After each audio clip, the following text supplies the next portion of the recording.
The ASX's M-Fund settlement service is a gateway through which advisors can access managed funds via an ASX broker rather than a traditional wrap platform.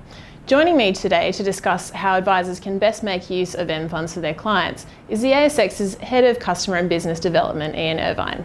Ian, thanks for joining me. Pleasure.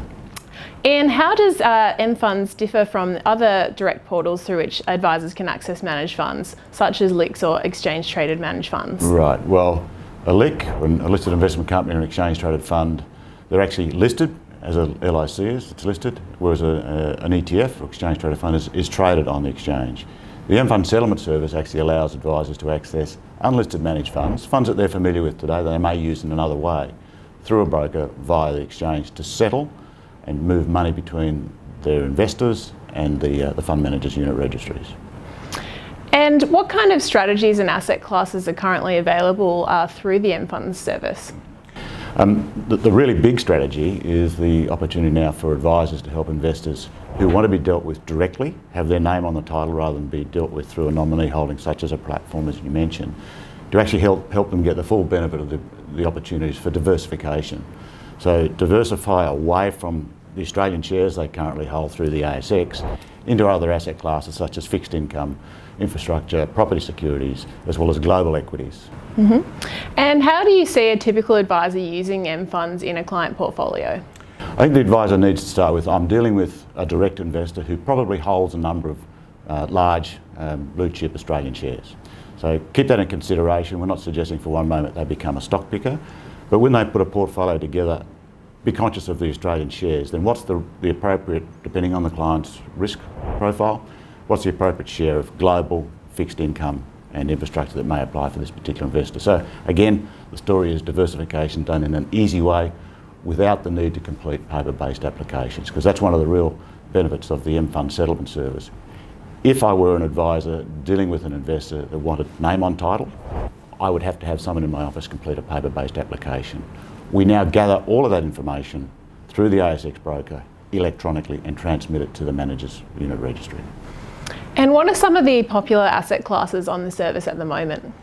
I say strangely because it went a little differently from the way we first imagined. We thought there would be a very strong dominance of global equities, and there is, around about a quarter of the flow so far into global equities. However, over 30% has gone into fixed income, 2/3 of which is global fixed income. So as investors become more conscious of lower for longer in terms of the returns from cash, they're looking to diversify into other cash-like fixed income investments.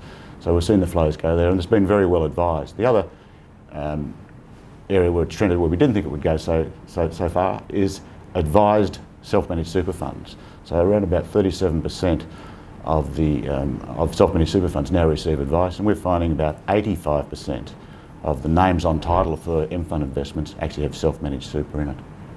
And are there any particular types of funds that you're trying to get more of on M-Funds? Yeah, we've been limited to actually only in the initial stages of being able to accept short-form product disclosure statements, so simple managed investment schemes.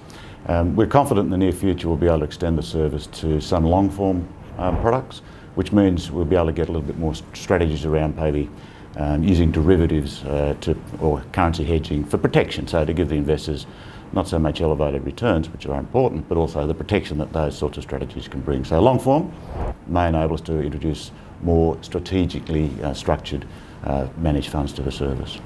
And what online brokers can advisors currently access M-Funds through, and are you looking to bring any more partners on board over the course of this financial year? Yep. Look, Sarah, it's not just online brokers, so full service ASX brokers, but there are a number of online brokers, and in fact, we now refer to the access points for M-Fund as what are the points of distribution. Because these days, a lot of brokerages actually have a wholesale business where they deal directly with financial planners.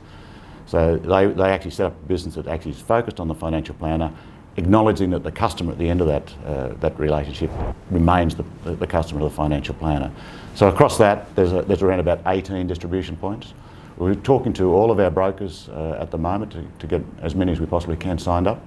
Because the language of M-Fund is different from the language of equities, there needs to be a bit of an IT build to be completed by brokers wishing to connect to the service. So a lot of those are still in development stages. Great, Ian, thanks for joining me. My pleasure.